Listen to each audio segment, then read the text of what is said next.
Hello, welcome to today's episode of Juicing the Numbers, your statistics and sports podcast. I'm one of your hosts, Joshua Tracing. I'm Corwin. Hello. And welcome to the Thursday episode of the show. I'm very, very not confident that we are going to have a Monday episode this week. I'm very not confident in that. I have never been confident in anything, so.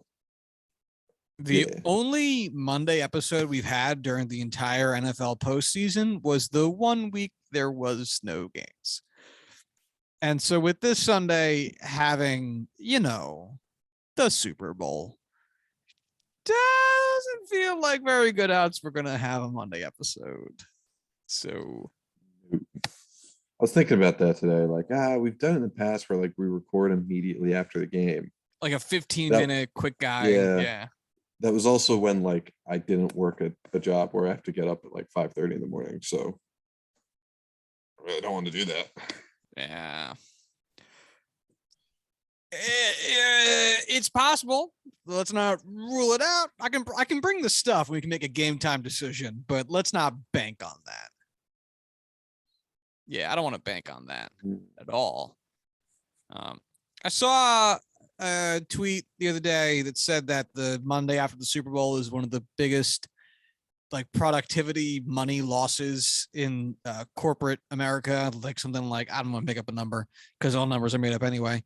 $5 billion companies lose the Monday after the Super Bowl because people who show up to work don't work very hard. And that's hilarious to me. Man, go fuck yourself. Just are we going to boil down all of our time? Go ahead. It's the one show in just the entire year that the entirety of the United States watches together, and you're really going to try and quantify how awful that is. It's fuck off. That's what I'm saying. Everything has to be boiled back down to economic output from the masses. We shouldn't do that for weekends. We don't do that for weekends. We shouldn't do it for weekends. We shouldn't do that for vacation time, personal days, bereavement.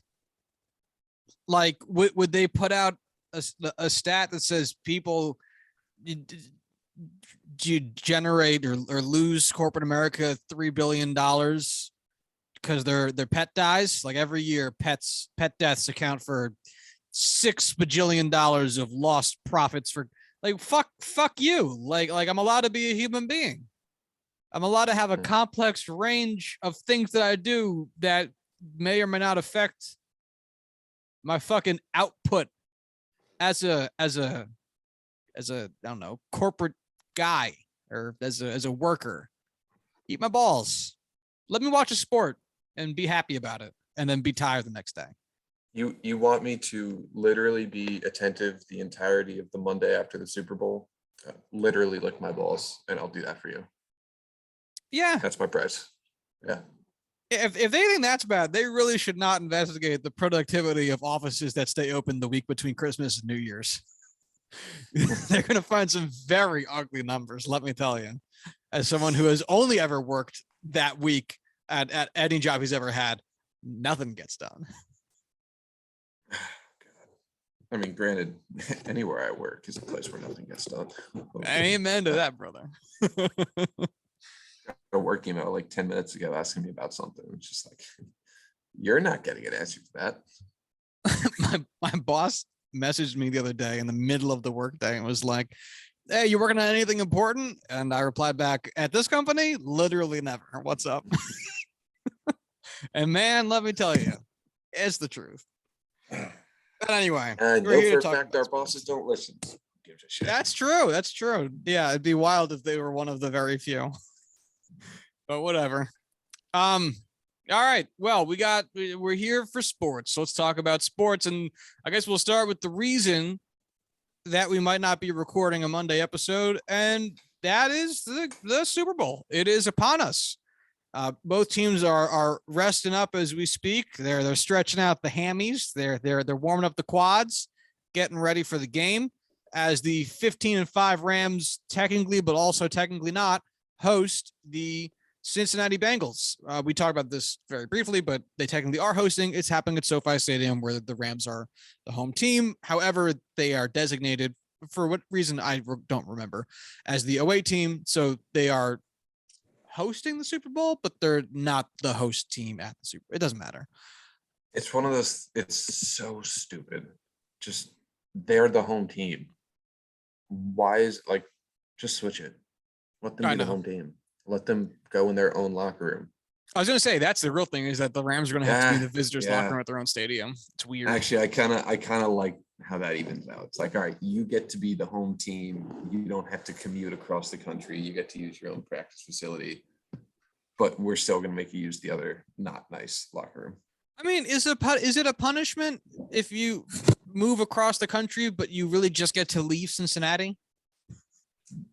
It's a win.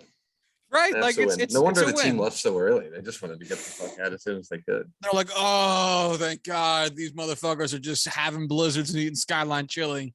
I can't stand it.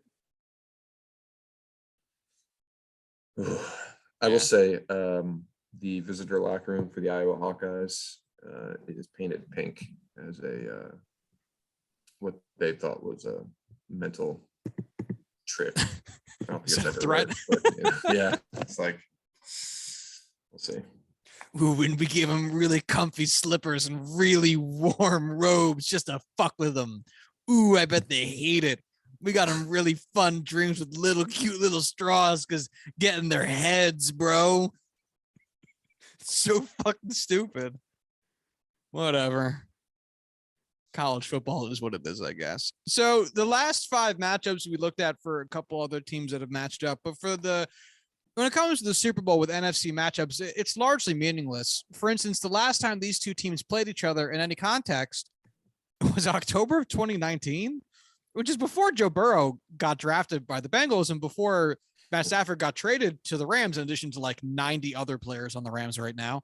So, boy, is that fucking useless. And just to go one game back further, the last time they played before that, it was 2015 when the Rams were still in St. Louis. So these teams have not played each other much. Not that shit ever matters. It's just kind of funny to see. But let's get into what this matchup looks like. So the home record for the Rams is 5-3. They'll be playing at SoFi. And the away record for the Bengals is also 5-3. So relatively even footing in terms of geographical location, which, however much that matters, you can decide for yourself. Who cares?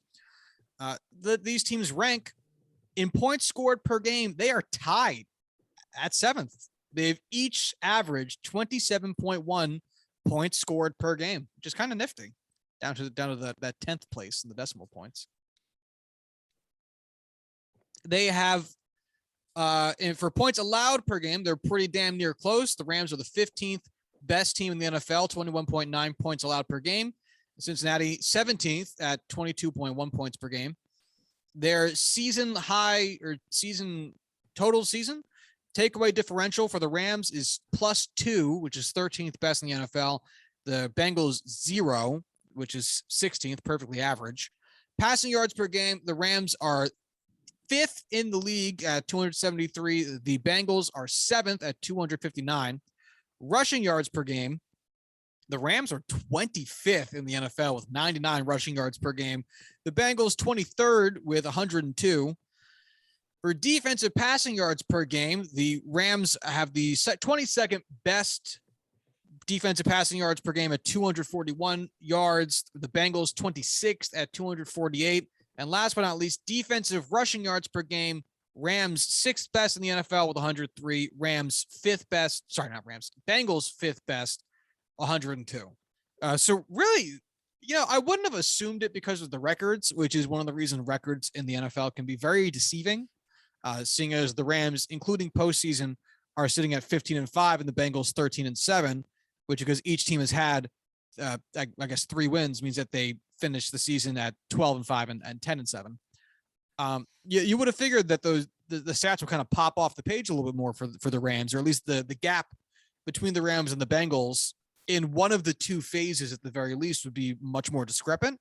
And it's not the case for both offense and defense. Both teams are pretty much right in the other's wheelhouse.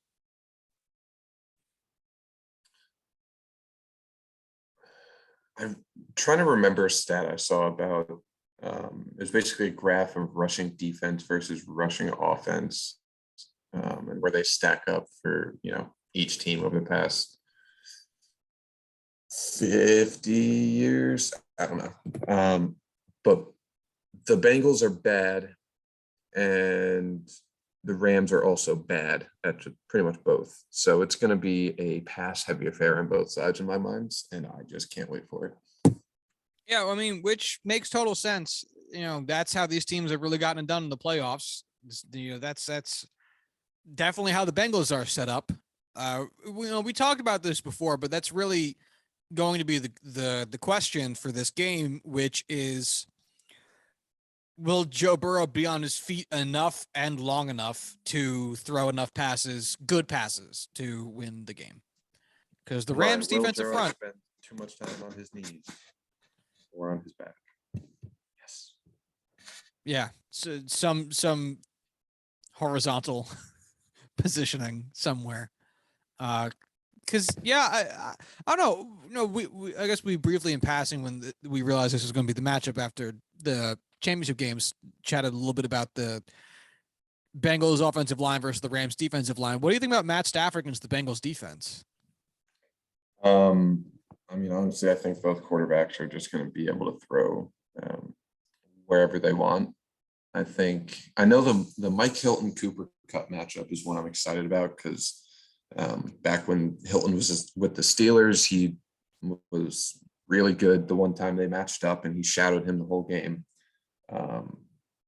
I could see Chidobe Awuzie matching up against Odell well. Not having Robert Woods is going to be huge, like it has been all season. That being said, I still think Stafford's going to be able to do a lot. I'm not scared by the Bengals defense. No. And that's going to be one of the big reasons is this super fun stat. You ready for this? Hey, did you hear about this? Total air yards on completions. So you throw the ball in the air, the receiver catches it. That is when the stat stops. It's not regular yards, which includes yards after the catch, air yards completed.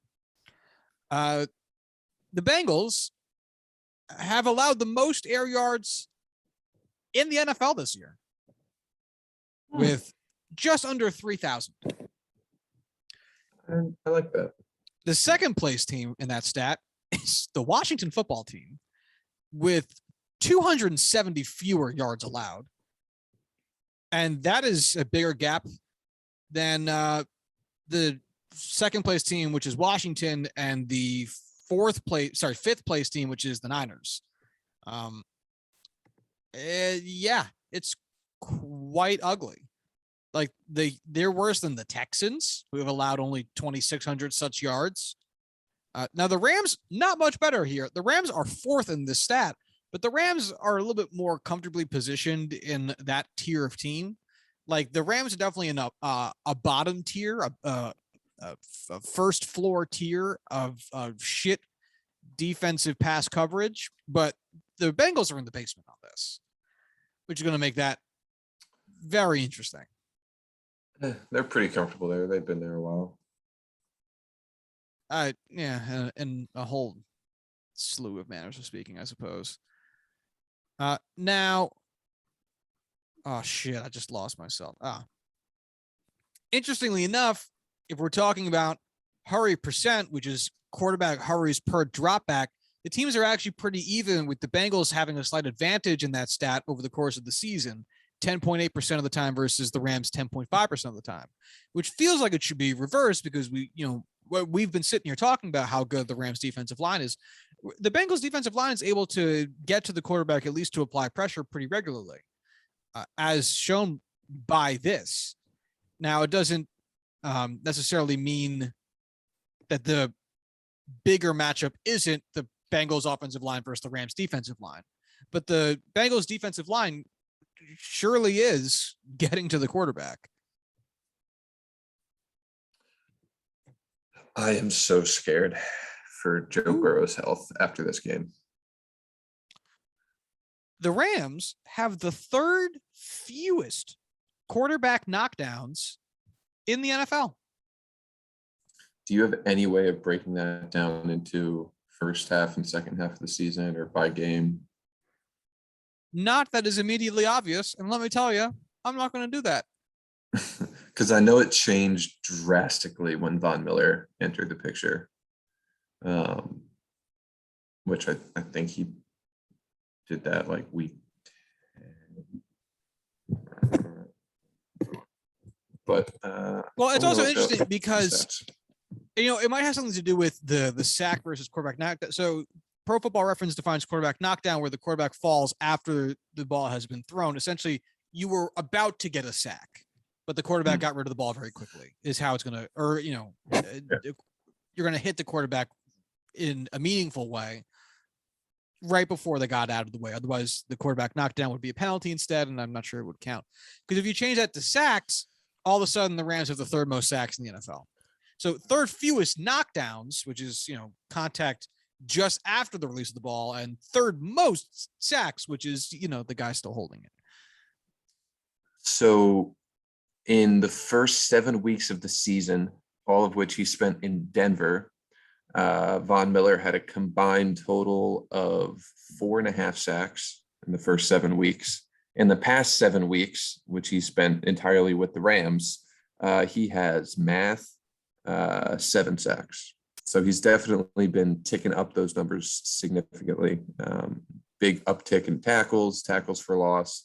He has 10 tackles for loss over the last 5 games. Damn.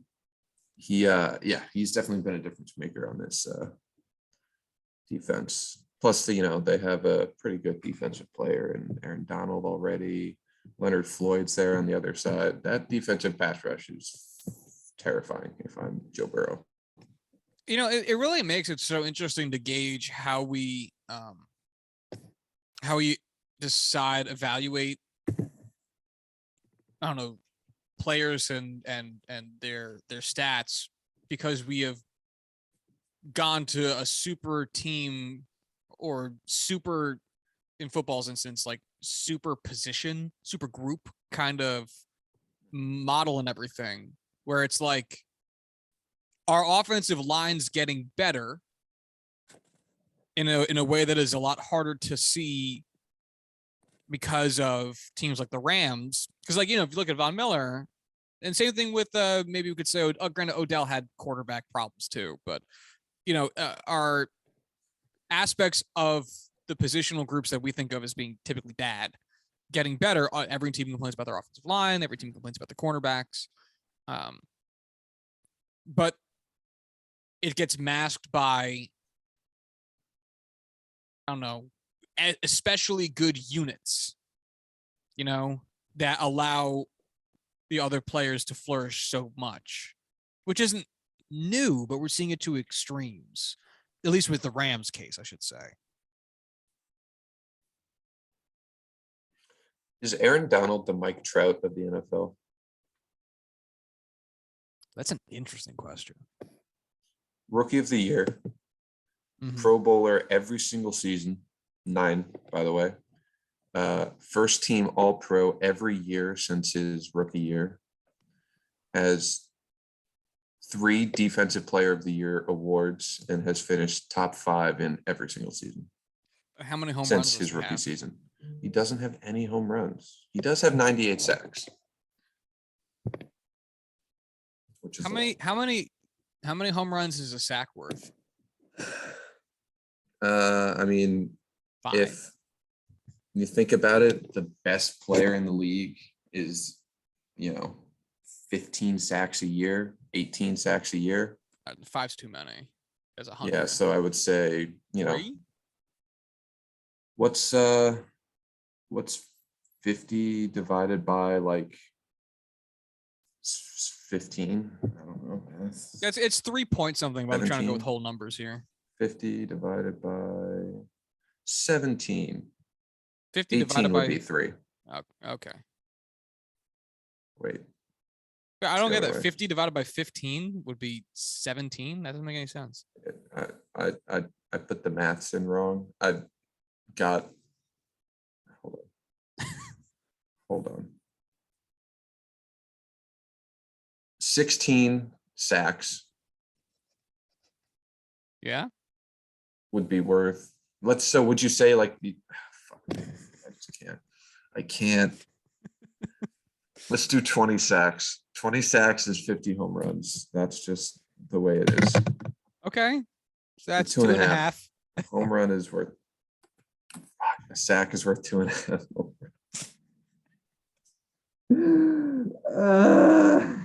We've done it, folks. We've seen the complete and total breakdown of Corwin Heller. My mental capacity is fucked.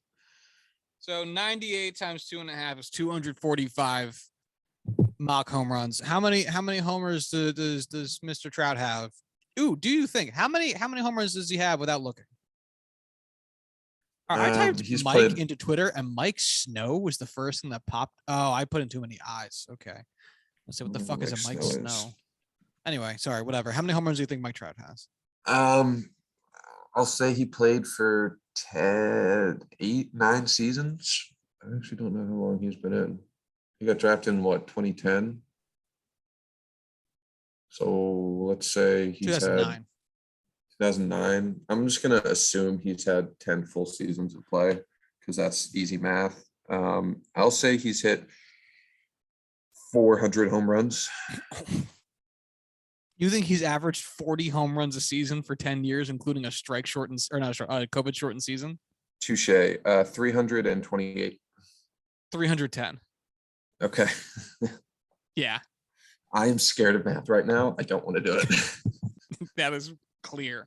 All right, so that means that if we're only using home runs as a metric of God tier of your sport at the time in which you're playing it, then no, Aaron Donald would not be Trout because he has 245 sack to home run convergios to Trout's 310 home runs. But if we're being honest, I think the answer to your question is probably yeah. Like, there's no one that's really does what Donald's doing. And even you can argue that the position that each of them plays into the hype of each person. Aaron Donald having that production as an interior defensive lineman and Trout having his production as a center fielder, which is usually a more of the outfield positions, the most defensive oriented position. So you don't necessarily need to get 110 OPS plus kind of guy out of it. And instead you got also Mike Trout. So yeah, I think that lines up pretty well. I would agree. Nice. I have no idea what we were talking about. I was just saying, what the fuck were we just talking? Oh, we're talking about sacks and stuff. Sacks and stuff. See, Joe Burrow getting fucking beat down by Aaron Yeah, Donald so and crew.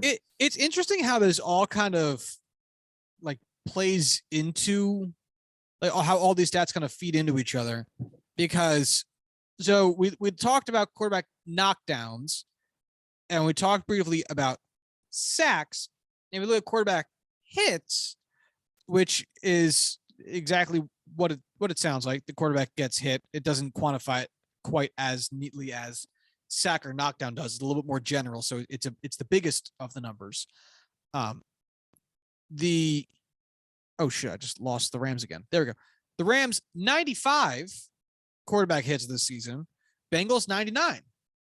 And I mean, I guess intuitively that would make sense. The Bengals are a lot more top middle of the pack in quarterback knockdowns, whereas the Rams were apparently god awful in that stat, however much it matters. So the Bengals get bolstered a little bit in that area.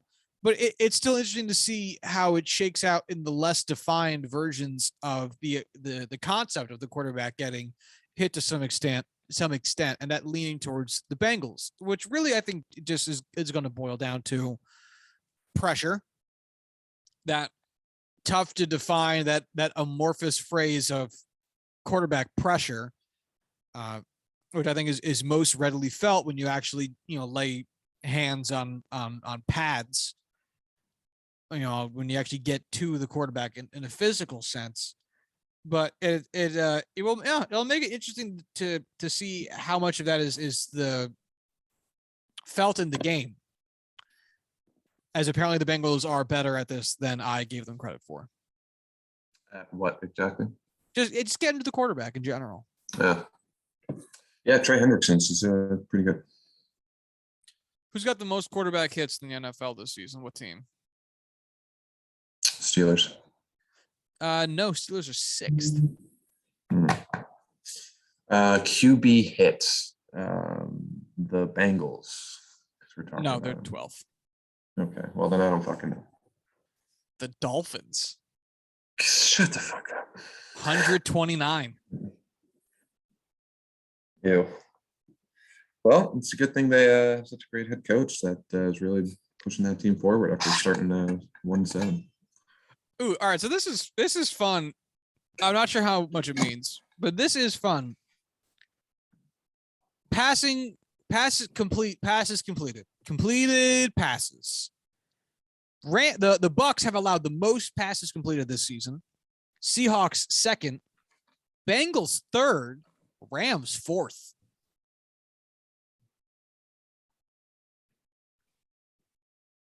What? The defenses of the Bengals and Rams have allowed the 3rd and 4th most passes completed in the NFL this season.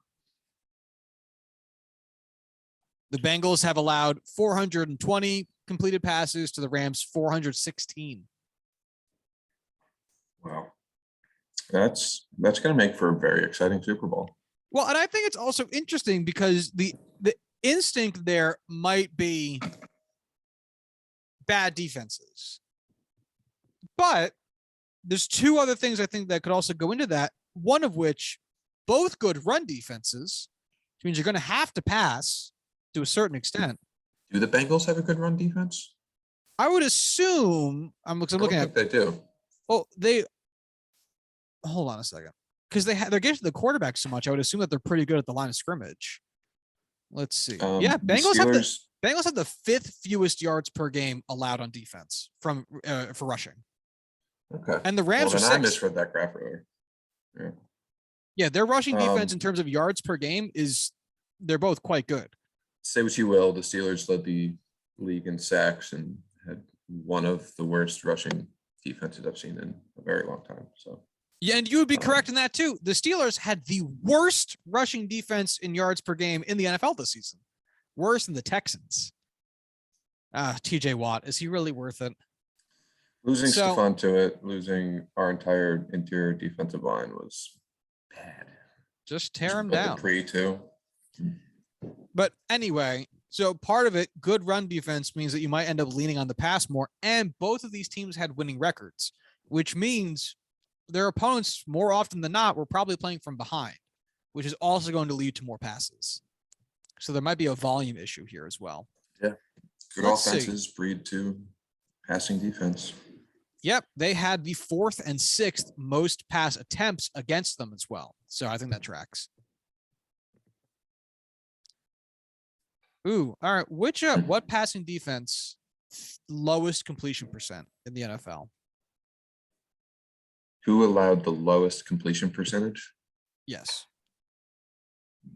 It's a very good question.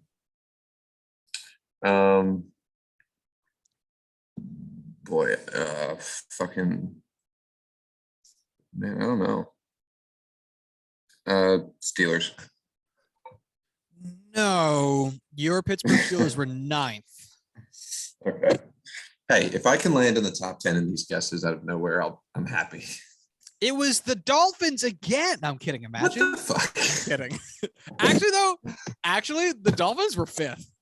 So it's not like they were even that far off. I'm proud of you, dog. It was the Bills, 56%, which makes total sense, but 56 is goddamn. The second was the Patriots with 59.3, and then the Cowboys at 59.5. But yeah, 56. That's fucking disgusting. Like, to get to 66, which doesn't feel awful, but would put you at 21st. That's 21st. Like that's the Lions. That's the Giants. It's the Raiders. 56. Fuck you. So All right, Corwin. Share with me prop bets. All right, I got 2 lists. Some of them are really fun. Some of them are ones I'm going to skip. How many Super Bowl commercials will feature a dog? Over six Ooh, and that's a an half, interesting under six prop and a bet. half. 6.5 is the number. I would take the over. We should write these down. Actually, yeah. Are you going to do it? Uh, Yeah, you should do it at your place because we'll be watching the game together at your place. Yes. So then we can follow it live. we'll Do it live. Fuck it, we'll do it live. All right, piece of paper. That doesn't have notes on My it. little notepad. My little pen. I have 2 notepads, bitch. And they're both little. All right. One. Dogs Commercial dogs. 6.5. You're going I'm taking over. with the over. I think it'll be 6. I'll take the under. Okay. What color will Snoop Dogg's shoes be?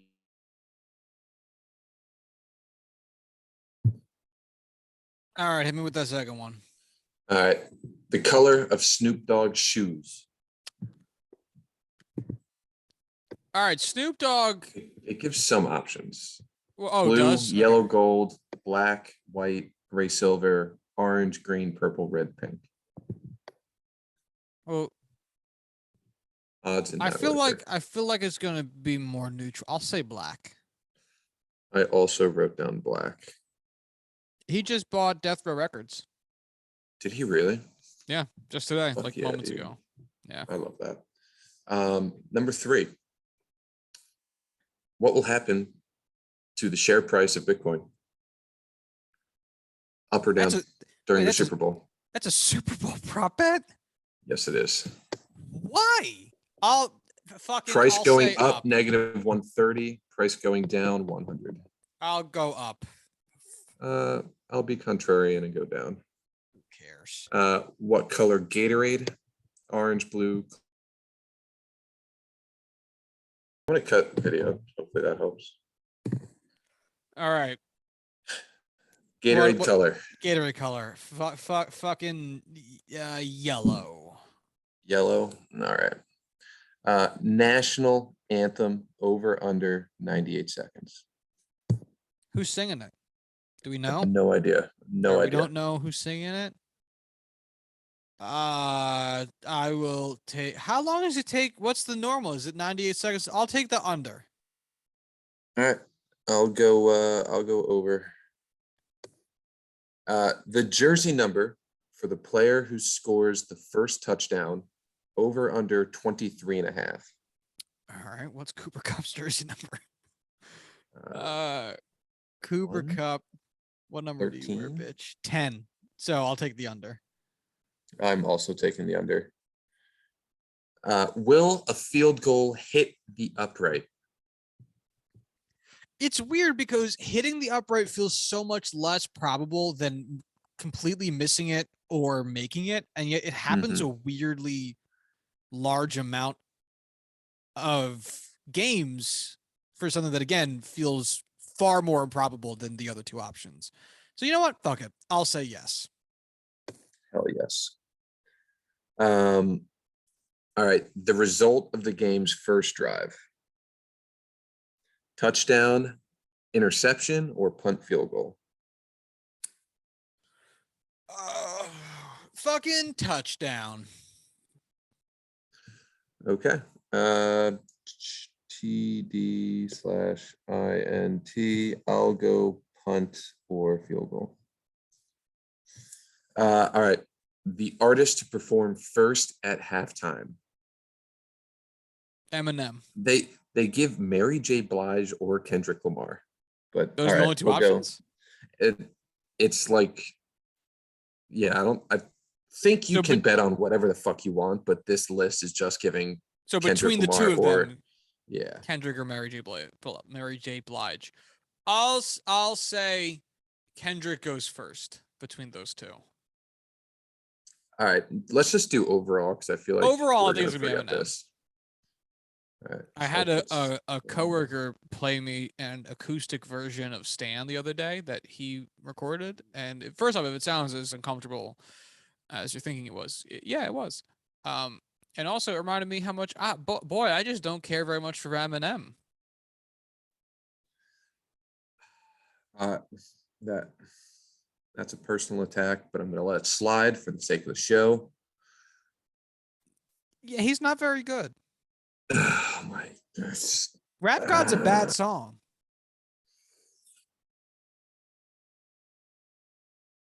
All right. Will Snoop Dogg smoke on stage? The Snoop Dogg in him, which is him, absolutely would want to. It's a question of how iron fisted the NFL is about it. And if you say to yourself, they can't be that iron fisted about it, you'd be surprised. NFL takes their halftime shows like brutally seriously. They didn't let Prince sing. Like Prince had to fight just to be able to play the guitar and have that be live audio. So I will say no. Okay. I'm gonna go yes because Why not? I want to speak it into the universe. I'd rather him smoke on stage, but I Of don't. course. I'm not sure. He gets away with it everywhere. I don't know why I'm betting against him, but fuck it. Why not? All right. Total players with a rush attempt. Over Oh. under 7.5. That's interesting. Oh, I I skipped one.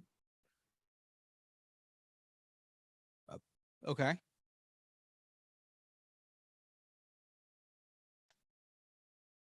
What is it?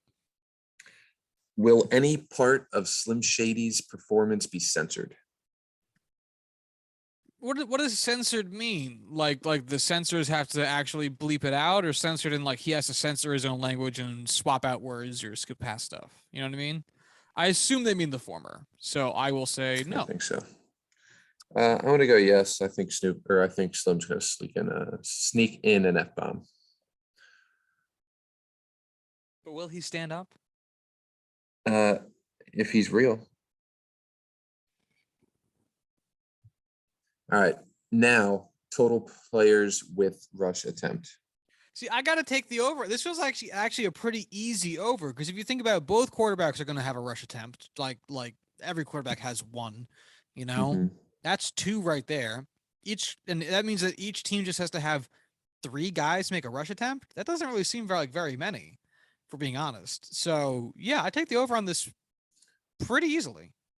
I'll take the under. I mean, think about it. We have Burrow and Stafford, Mixon, Cam Akers, and the fucking other main guy or Sonny Michelle. That's what, 5? 2 other guys for a rush attempt, maybe a Jamar Chase, maybe like a Odell, but even then, like that's all right. I'll take the under. We'll see how it plays out. So just for reference, because now I'm just so curious about this. Last game, the championship game. Ooh, I might not have gotten it. So Burrow had a couple, Mixon had, and Jamar Chase had. So that's 3. And the Rams, let's see. The Rams had also 3. They had Stafford, Akers, and Michelle. No one else got one. Oh no, Cooper Kupp had 1. So does that mean I would have gotten it? That's 7, right? That's the under. That's the is it 7.5? Yeah, Oh, so close though. I just need one more guy to get in there. it's true. All right, I feel good about my over. All right, next up, total passing attempts set at 76.5. Yeah, I take the over on that too. Both those guys combined for more pass attempts than that last matchup week. What's that, like last 30? It's 37. 30, 37, 37 38? per person. Yeah, 37. I'll take No, the under. 30. Yeah. So you're going over, I'm taking under. 38, you were right. So 39, some shit like that. Fucking who cares? Yeah. It doesn't matter. All right, total number of combined kickoffs. So this is really asking scoring. 2 for sure. Let's You're a real rocket say scientist, aren't you? yeah, I'm a smart fella.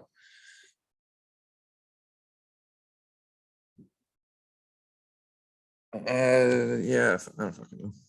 So last week, in the AFC matchup, 1, 2, 3, 4, 5, 6, 7, 8, 9, 10 scoring drives. And the NFC one, there was 1, 2, 3, 4, 5, 6, 7 scoring drives. So, all right, let's say 8's a reasonable number. So that's 8 kickoffs plus the 2 with come built into the games. That's 10. What's the over under For points, for oh, kickoffs? kickoffs 10.5. Oh fuck, that's a really good line then. Shit. Yeah. I will take the over. They're usually very spot on with the lines. Granted, I did a horribly lazy way of analyzing that, but I'll take the over. I'm gonna go under because we are on a pretty good roll with overs and unders. I'm taking the under on pretty much fucking everything that's not the national anthem. Winning margin 8.5 points. Under. Under. I also took under. Total points at 48.5. I'm gonna go over. Over. I'll take the over. Over, yeah. Because you got to think if this game ends 30-27, that beats it by a pretty wide margin, and that doesn't seem like an outrageous score for this game to be. So, All right.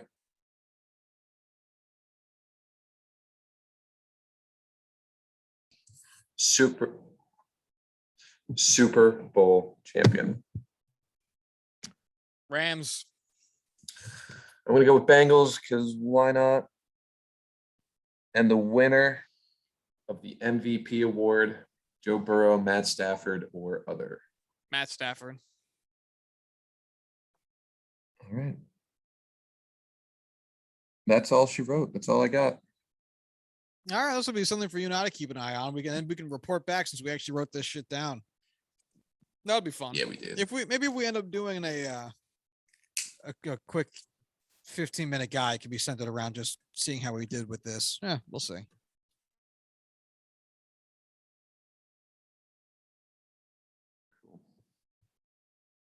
All right. Well, so if we end up doing a thing for Monday, it will not be long. Can guarantee you that, and it might not exist at all, but we'll find out. Either way, we're both excited for the game. There's other stuff that has been going on in the NFL. There's other stuff that's been going on with MLB. We're not going to talk about it today because we've been having a lot of technical difficulties, which I'm sure will be evident because I'm not going to edit them out. But oh well, such is life. So we'll definitely be back next Thursday to talk, about the Super Bowl and about anything else that's happened in the world of sports since. Real quick before we get out of here, though, rest in peace to Jeremy Giambi and to Gerald Williams. I said Jeremy Giambi Jeremy Giambi. Definitely didn't say the other Giambi. Jason Giambi. Man, I'm fucked with names. So Jeremy Giambi and Gerald Williams both passed away this week. Just wanted to give a quick shout out to them, or wanted to recognize both of them because since we're probably not going to get the chance to really talk about them all that much, rest in peace to both those players who had memorable careers for both of their teams. So with that, I think that's kind of all we got. So if you want to follow the show on Twitter, you can do so at JuicingPod.